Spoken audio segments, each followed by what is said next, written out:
बिस्मिल्लाहिर्रहमानिर्रहीम। Welcome back to an another video of geometrical optics. और आज का हमारा टॉपिक है टोटल इंटरनल रिफ्लेक्शन। पिछली वीडियो में हमने देखा था रिफ्लेक्शन ऑफ लाइट और उसके जो दो लॉज थे, स्नेल्स लॉ और first law of reflection of light. और आज का जो टॉपिक है that is total internal reflection. और नाम देख लें, टोटल भी है, इंटरनल भी है और रिफ्लेक्शन भी है। रिफ्लेक्शन भी कहीं ना कहीं इन्वॉल्व है, रिफ्रैक्शन भी इन्वॉल्व है, क्योंकि रिफ्रैक्शन के बिल्कुल बाद आने वाली ये वीडियो है। तो चलते हैं, देखते हैं रिफ्रैक्शन ऑफ लाइट जो है वो इसमें किस तरह से यूज़ होता है और टोटल इंटरनल रिफ्लेक्शन क्या है हमारे पास।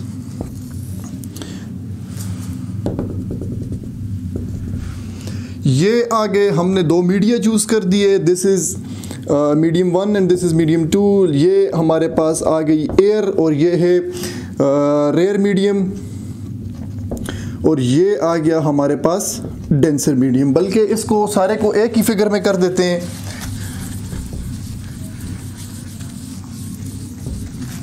मैं इसको बनाऊंगा कुछ इस तरह से।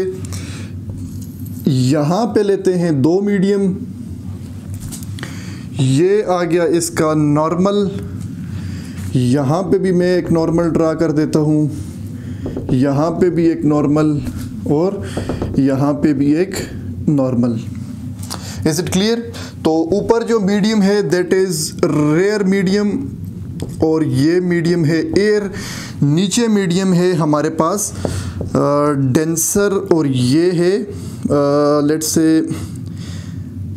ले लेते हैं ग्लास लें या आप डायमंड ले लें। अब आपको रिफ्रैक्शन ऑफ लाइट याद है, मैंने बहुत डिटेल में बताया है कि अगर लाइट रे एक मीडियम से दूसरे मीडियम में जाती है और दोनों मीडियम डिफरेंट हैं, लाइक एक एयर है दूसरा हमारे पास ग्लास है, एक एयर है दूसरा वाटर है, एक बेंजीन है दूसरा डायमंड है, एक वाटर है दूसरा बेंजीन है, तो होगा क्या? डिपेंड करता है कि लाइट रेयर मीडियम से डेंसर में जा रही है या डेंसर से रेयर में जा रही है, बट फिनोमेना दोनों के साथ सेम होगा, रिफ्रैक्शन ज़रूर होगा, यानी लाइट अपने पाथ से ज़रूर बेंड होगी। ठीक है, अगर दोनों मीडियम के रिफ्रैक्टिव इंडेक्सेस डिफरेंट हैं, इस मीडियम अगर रेयर है तो इसका मीडियम एयर के लिए रिफ्रैक्टिव इंडेक्स 1 है, बाकियों के लिए किसी के लिए 1.5 है, 1.3 है, 2.2 है, 2.4 है। तो वो आपकी बुक में गिवन है, आप वहाँ पे देख भी सकते हैं कि आप कौन सा दूसरा मीडियम चूज़ कर सकते हैं। फॉर अ व्हाइल आप जो है वो डेंसर मीडियम कोई भी ले लें रेंडमली, जैसे मैंने ग्लास चूज़ कर दिए। तो अगर लाइट जाती है डेंसर मीडियम से रेयर मीडियम में, अगर लाइट जाती है डेंसर मीडियम से रेयर मीडियम है, पिछला केस आपको याद हो तो रेयर से डेंसर में आ रही थी और टुवर्ड्स द नॉर्मल बेंड हो रही थी। अब डेंसर से रेयर में जा रही है तो होगा उल्टा। उल्टा ये होगा कि अवे फ्रॉम द नॉर्मल जाएगी। ठीक है, अवे फ्रॉम द नॉर्मल जाएगी। This is your incident ray and this is your refracted रे। ये कौन सी है? रिफ्रैक्टेड रे। और ये है हमारे पास इंसिडेंट रे। इसका एंगल जो नॉर्मल के साथ है that is angle of incidence, इसका एंगल जो नॉर्मल के साथ है that is angle of refraction. Angle of refraction, ये दूसरी लाइट रे है। अब मैंने क्या कर दिया, एंगल ऑफ इंसिडेंस को ज्यादा कर दिया, दैट इज डेल I2 और ये डेल I1 में इसको कह देता हूं। अब क्या होगा कि ओरिजिनल पाथ जो है वो ये है, अब लाइट रे मजीद जो है वो क्या होगी, बेंड होगी। ठीक है, और इसका एंगल जो है वो आप देख रहे हैं that is angle of refraction R2 और इसका एंगल ऑफ इंसिडेंस R2 और I2, and this R2 is greater than I2। Angle basically angle of refraction जो है वो एंगल ऑफ इंसिडेंस से और ज़्यादा हो गए। तीसरा जो हमारे पास केस है जहाँ से स्टोरी स्टार्ट होती है, ये तो मैं आपको समझाने के लिए कर रहा था सर, थोड़ा सा जो है वो आपका माइंड बन जाए कि वो डेंसर से रेयर में आएगी तो क्या होगा। बेसिकली हम तो पिछले कितने लेक्चर से इसके ऊपर ही बात कर रहे हैं, लेकिन मैं फिर रिपीट कर रहा था, अगर मैं एंगल ऑफ इंसिडेंस को और ज़्यादा कर देता हूँ तो लाइट रे, आप पिछले दोनों केसेस में देख रहे हैं कि मैं एंगल ऑफ इंसिडेंस को ज़्यादा कर रहा हूँ, ये रिफ्रैक्टेड रे जो है वो इस प्लेन की तरफ आती जा रही है, ये रिफ्रैक्टेड रे नॉर्मल से दूर भाग रही है और इस प्लेन की तरफ आती जा रही है। इस केस में मैंने एंगल ऑफ इंसिडेंस और किया तो ये और इस प्लेन के पास आ गई। अब एंगल ऑफ इंसिडेंस मैंने इतना कर दिया, this is angle of incidence I3 के रिफ्रैक्टेड रे इस बिल्कुल प्लेन के ऊपर चली गई है और इस केस में रिफ्रैक्टेड R3 जो है which is equal to 90 degrees. ठीक है, ये एंगल आपका आ गया है 90 डिग्री। अब इस केस को पहले स्टडी करते हैं कि इस केस का इस टोटल इंटरनल रिफ्लेक्शन के साथ क्या ताल्लुक है। तो देखें, एंगल ऑफ इंसिडेंस से ये एक पर्टिकुलर एंगल होता है हर डेंसर मीडियम का। ये एक पर्टिकुलर एंगल होगा, ऐसे नहीं है कि मैं चेंज करता जाऊंगा, किसी बार लेट से किसी बार 70 पे हुए तो अगली बार 60 पे होगा, अगली फिर उसके नेक्स्ट टाइम आप करेंगे तो 50 पे होगा, एक करता है तो 30 आता है, दूसरा करता है तो 70 आता है, ऐसे नहीं है। कोई भी आपने डेंसर मीडियम चूज कर दिया तो उसके ऊपर लाइट रे को आप एक ही एंगल होगा जिसके ऊपर फॉल करेंगे और रिफ्लेक्टेड लाइट रे जो है वो प्लेन के साथ बिल्कुल पैरेलल हो जाएगी और इनसी और नॉर्मल के साथ उसका एंगल हो जाएगा 90 डिग्रीज। तो इस केस को स्टडी करते हैं। ये वाला जो एंगल है, ये वाला एंगल, इसको बोलते हैं क्रिटिकल एंगल। इस एंगल को क्या बोलते हैं? Critical angle. क्रिटिकल एंगल क्या है? फिगर में आप देख सकते हैं कि जब लाइट रे डेंसर मीडियम से रेयर मीडियम में आती है, मैं शुरू से फिर रिपीट कर रहा हूं, जब लाइट रे डेंसर मीडियम से रेयर मीडियम में आती है तो वो away from the normal move करने लग जाती है। हम एंगल ऑफ इंसिडेंस इंक्रीज करते जाते हैं, एक पॉइंट ऐसा आता है कि रिफ्रैक्टेड रे बिल्कुल प्लेन के ऊपर जाने लग जाती है और उस रिफ्रैक्टेड रे का नॉर्मल के साथ जो एंगल है वो बन जाता है 90 डिग्री। तो इंसिडेंट रे का जो एंगल बना है जिस पे रिफ्रैक्टेड रे नॉर्मल के साथ 90 डिग्री बना रही है, इंसिडेंट रे का वो एंगल नॉर्मल के साथ जिस पे रिफ्रैक्टेड इसके साथ 90 डिग्री बना रही है, उस एंगल को बोलते हैं क्रिटिकल एंगल। क्रिटिकल एंगल क्या है? When the light ray enters from denser medium to a rare medium and the refracted ray makes an angle of 90 degree with the normal, then the angle of incidence in that specific case will be known as critical angle। ठीक है, इस angle को बोलते हैं critical angle. इसके बाद जो चौथा नेक्स्ट जो आपके पास फिनोमेना होगा कि अगर मैं एंगल ऑफ इंसिडेंस को और इंक्रीज कर दूं, अगर मैं एंगल ऑफ इंसिडेंस को और इंक्रीज कर दूं तो ये जो रिफ्रैक्टेड लाइट रे थी अब ये रिफ्रैक्टेड नहीं रहेगी, अब ये हो जाएगी रिफ्लेक्टेड। अब ये क्या हो जाएगी? रिफ्लेक्टेड। और ये एंगल ऑफ इंसिडेंस था, ये है एंगल ऑफ रिफ्लेक्शन। ये एंगल ऑफ इंसिडेंस है, ये एंगल ऑफ रिफ्लेक्शन। अब ये लाइट रे आप देख रहे हैं रिफ्लेक्ट हो रही है। रिफ्लेक्शन वो था कि जब लाइट रे दूसरे मीडियम में जाए, इस केस में लाइट रे दूसरे मीडियम में जा ही नहीं रही है, उसी मीडियम में वापस आ रही है, तो इसलिए हम इसको बोलते हैं यहां पे फिनोमेना जो हुआ है वो रिफ्लेक्शन का हुआ है। और आपको याद है कि रिफ्लेक्शन हमने पढ़ा था, जब भी रिफ्लेक्शन होगी, चाहे वो कॉनकेव मिरर में हो, कॉन्वेक्स मिरर में हो, प्लेन मिरर में हो, जिस सरफेस पे भी हो, अगर वो रिफ्लेक्शन हो रही है तो लॉज ऑफ रिफ्लेक्शन जो है वहां पे जरूर सेटिस्फाई होंगे। और लॉज ऑफ रिफ्लेक्शन क्या थे कि angle of incidence must be equal to angle of reflection. तो यहां पे एंगल ऑफ इंसिडेंस आप देख रहे हैं कि एंगल ऑफ रिफ्लेक्शन के बिल्कुल क्या है? बराबर है। इस फिनोमेना को बोलते हैं टोटल इंटरनल रिफ्लेक्शन। अब लाइट क्या हो रही है? जितनी लाइट रे आई थी वो सारी की सारी उसी मीडियम में वापस आ गई है।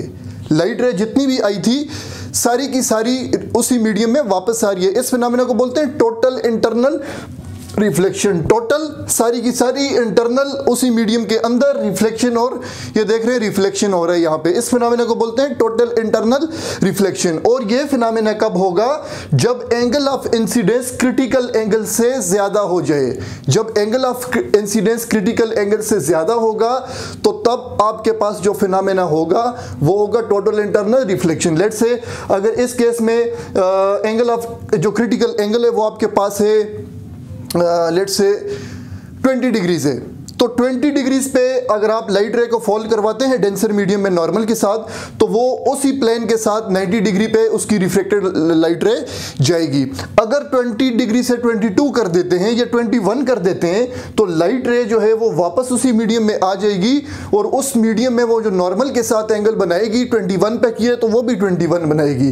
अब वो रिफ्लेक्टेड नहीं है बल्कि वो है रिफ्लेक्टेड लाइट रे। Is it clear? तो इसमें आपने 2 पॉइंट्स नोट किए। वो 2 पॉइंट्स ये हैं कि टोटल इंटरनल, यहां तक तो मुझे लगता है कि आपको क्लियर होगा।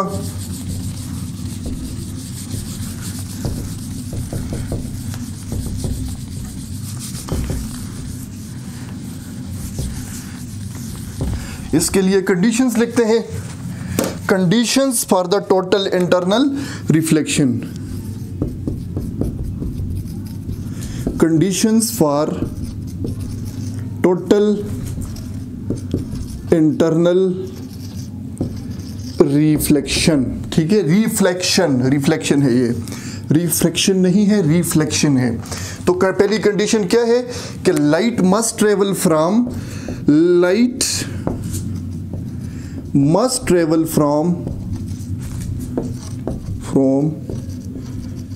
denser to rare medium. पहली कंडीशन ये है। दूसरी कंडीशन ये है कि angle of incidence in the denser medium, angle of incidence in the denser medium must be greater than the critical angle. ठीक है, एंगल ऑफ इंसिडेंस जो है वो क्रिटिकल एंगल से थोड़ा सा ज्यादा होना चाहिए। उसके बाद अगर जितना भी ज्यादा करते जाएंगे, उसके बाद जितना भी ज्यादा करेंगे तो टोटल इंटरनल रिफ्लेक्शन का फिनोमेना जरूर होगा। क्रिटिकल एंगल से ये है कि क्रिटिकल एंगल से बस ज्यादा हो, कम ज्यादा है या ज्यादा है वो बहुत ज्यादा है वो मैटर नहीं करता, but angle of incidence critical angle से ऊपर चला जाएगा तो टोटल इंटरनल रिफ्लेक्शन होगा। अब यहाँ पे क्वेश्चन ये आता है कि सर अगर लाइट रे हम डेंसर से रेयर मीडियम में करवाएं, डेंसर से रेयर मीडियम में करवाएं तो क्या वहां पे भी टोटल इंटरनल रिफ्लेक्शन हो सकता है? तो चलें वो केस भी देखते हैं।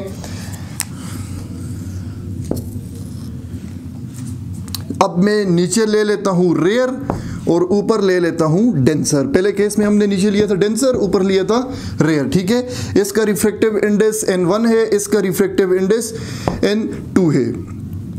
इसको n2 कर देते हैं, चलें इसको n1 कर देते हैं, इंसिडेंट का साइड है इसलिए। अब अगर रेयर से जा रही है डेंसर मीडियम में तो ओरिजिनल पाथ ये है। आपको याद हो मैंने क्या कहा था कि लाइट रे अगर रेयर मीडियम से जाती है डेंसर मीडियम में तो वो मूव होगी टुवर्ड्स दी नॉर्मल। लाइट रे अगर जा रही है रेयर मीडियम से डेंसर मीडियम में वो मूव होगी टुवर्ड्स दी नॉर्मल। तो रिफ्लेक्टेड लाइट रे आपके पास कुछ इस तरह से आती है। अगर इसके बाद दोबारा आप ये चीज़ ट्राई करें, इस एंगल को अगर आप ज़्यादा करते जाते हैं, इस एंगल को आप ज़्यादा करते जाते हैं तो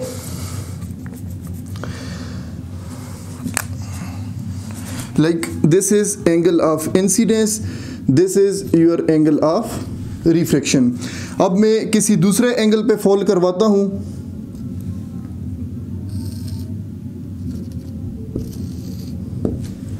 ये टुवर्ड्स द नॉर्मल बेंड हुई है तो मैं एंगल इसका ज्यादा करूंगा यहाँ पे तो ये फिर भी जो है वो क्या होती जाएगी, टुवर्ड्स द नॉर्मल बेंड होती जाएगी। लाइट रे पिछले केस में देख रहे थे हम इस प्लेन के ऊपर आ रही थी, मैं एंगल ऑफ इंसिडेंस ज्यादा कर रहा था, बल्कि इस तरह देखें यहां से मैं करवा देता हूं, ये इसको कर देते हैं। इस केस में ये दूसरा केस, दूसरी फिगर में बना देता हूँ। यहाँ पे मैं ऊपर रख देता हूँ रेयर और नीचे रख देते हैं डेंसर। ठीक है, तो रेयर से जब आती है डेंसर तो it will move towards the normal, तो ये नॉर्मल की तरफ आएगी। ओरिजिनल पाथ जो था वो इसका ये था।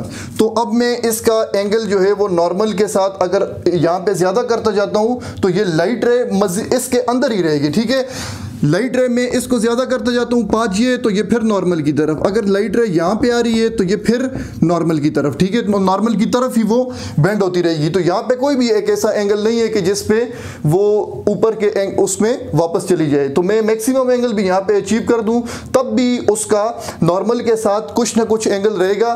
90 भी मैं अगर इसका 90 बना देता हूँ यहाँ पे लाके 90, तब भी इस रिफ्लेक्टेड रे का 90 से कम होगा। तो अगर लाइट रे रेयर से डेंसर में जाए वहाँ पे टोटल इंटरनल रिफ्लेक्शन का फिनोमेना नहीं हो सकता। अगर डेंसर से वो जाएगी रेयर मीडियम में, तब वहाँ पे टोटल इंटरनल रिफ्लेक्शन होगा। दूसरी जो चीज़ हम लोग कैलकुलेट करने वाले हैं that is critical angle.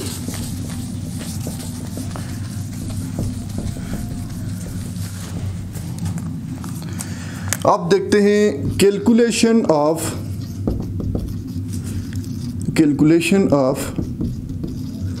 Critical angle. ठीक है, क्रिटिकल एंगल को किस तरह से कैलकुलेट करते हैं। लेट्स से ये आपके पास दो मीडियम चूज किए,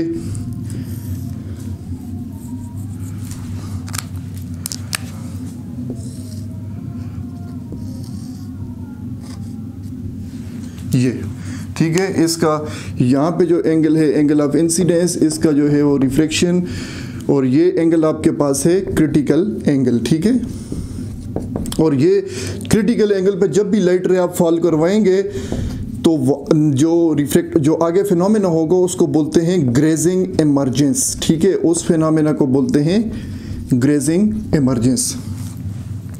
पिछले केस में अगर आपको याद हो तो हमने एक फार्मूला लिखा था, n is equal to sine of angle of incidence to the sine of angle of refraction. ठीक है, ये बेसिकली फार्मूला उस केस में है जब एक साइड पे हमने एयर ली हुई है और दूसरे साइड पे हमने डेंसर मीडियम कोई भी ग्लास लिया हुआ है या डायमंड लिया हुआ है। एक रेयर मीडियम एयर है और जो दूसरा मीडियम है वो हमने डेंसर लिया हुआ है। लाइक ये असल में ये फार्मूला होता है refractive medium of glass with respect to air.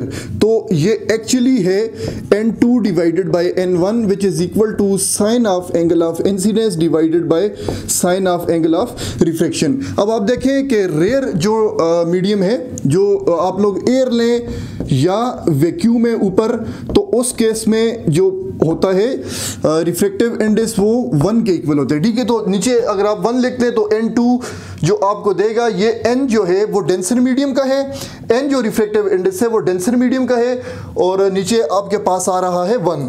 तो अगर मैं इसको रीअरेंज करके लिखूं तो ये कुछ इस तरह से आएगा, n1 sine of angle of incidence will be equal to n2 sine of angle of refraction. ठीक है, स्नेल्स लॉ असल में आपके पास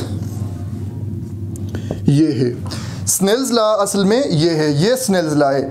अगर हम लोग एक साइड पे एयर ले लेते हैं, मैंने आपको पहले भी वीडियो में बताया कि एक जगह पे अगर आप लोग एयर लें तो दूसरे साइड पे फिर n जो है वो एक ही बचने वाला है, और वो n जो रिफ्रैक्टिव इंडेक्स है वो डेंसर मीडियम का होगा।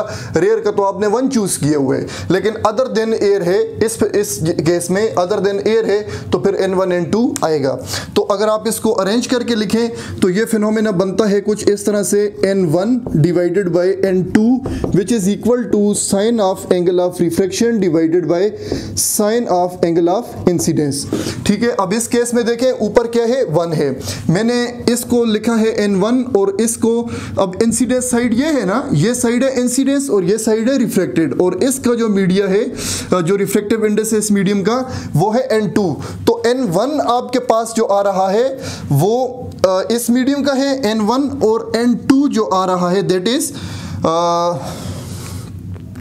n2 आपके पास आ रहा है 1, ऊपर है एयर इसलिए n2 आपके पास आ रहा है 1। So n will be equal to sine of angle of refraction, और एंगल ऑफ रिफ्रैक्शन जो है वहाँ पे क्या है 90 degrees divided by sine of angle of incidence, और sine of angle of incidence जो है वो क्या है क्रिटिकल एंगल है। So n will become equal to 1 divided by sine of c। ठीक है, ये आपके पास आ गया है formula for the calculation of